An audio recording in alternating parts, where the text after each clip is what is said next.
Hello and welcome to our English 101 online course for Washburn University, Fall 2017. My name is John Ritchie. I'll be your professor this semester. I am right now on our home page for our English 101 online course. I'll show you how to navigate and look at general things such as our syllabus. So we start off on our home page here. Now I'm going to go ahead and click on Content. And the first thing that you see here is our overview. For the overview, you have a brief message from me talking about how our course is going to be conducted throughout the semester. You also have a brief introduction from me, and then some basics on things like buying your textbook that we'll take a look at here in just a bit, the Purdue OWL, which will be our primary resource for research, methods and citations, and then some general information about your textbook. If you click on this online Comp 1 syllabus, that will take you to this screen here. And this, again, shows you my email address. This number is my personal number. So if you have any questions, you can go ahead and text me. Please don't call me because I tend to be running around or working, so I just find it a lot easier to text. You have the Washburn University student learning outcomes that are listed there, a general structure of the class. Notice that there is room to go at your own pace in our online class. However, we are going to be focusing on the writing process.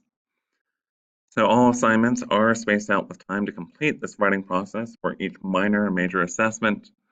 You'll be working each week from the beginning of the semester to the end of the semester.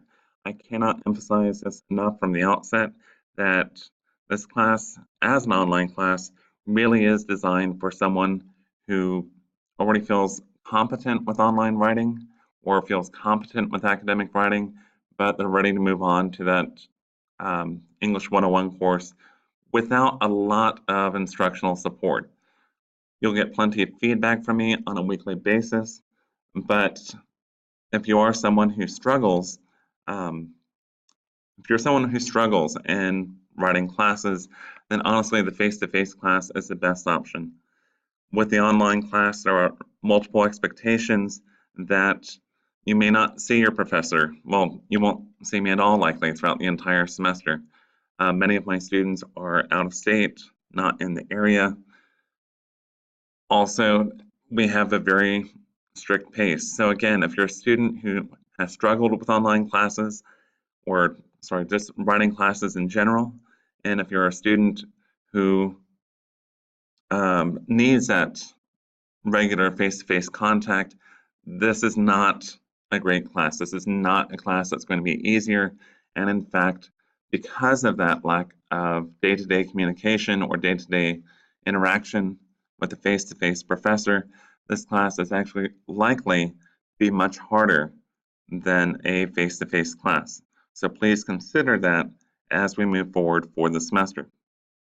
Notice our writing units and essays. We have them divided into narrative, expository, and argument persuasion with research. Those are the writing units for this semester.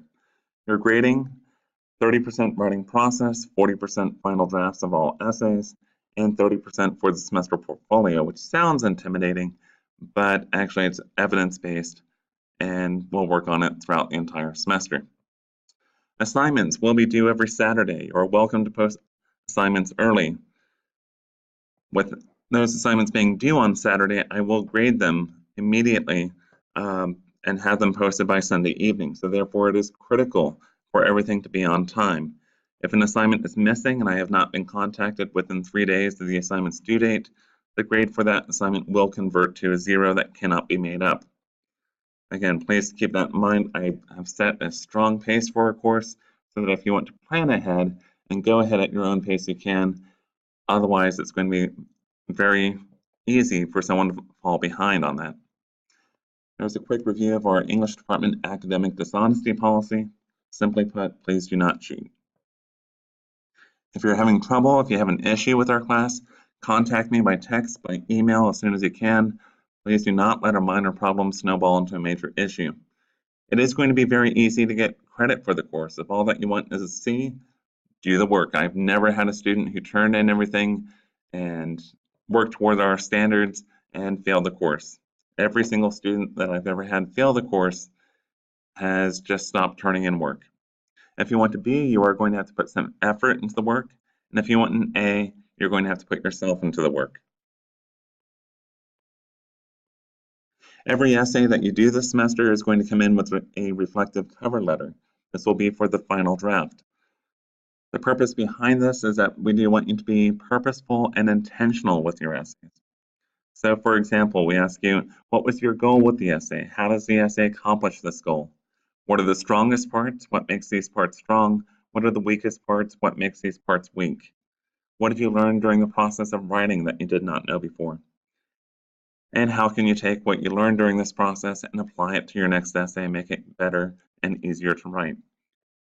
Then you have formatting instructions there, and these are strict formatting instructions. If the formatting is not followed, you will be losing some points.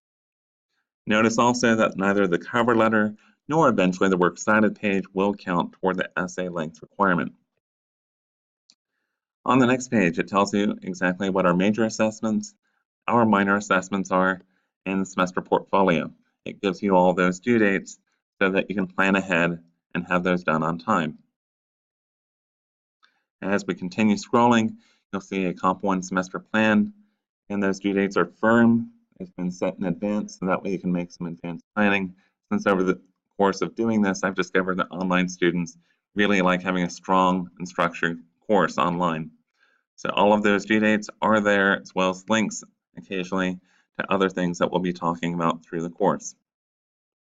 Last day to withdraw from the course will be Friday, November 3rd. We'll talk about that date as it approaches, but I hope that you'll be doing fine and it won't be an issue or even a concern. The last part of the syllabus is the university course additions. This is just things that the university requires that we have in our syllabi.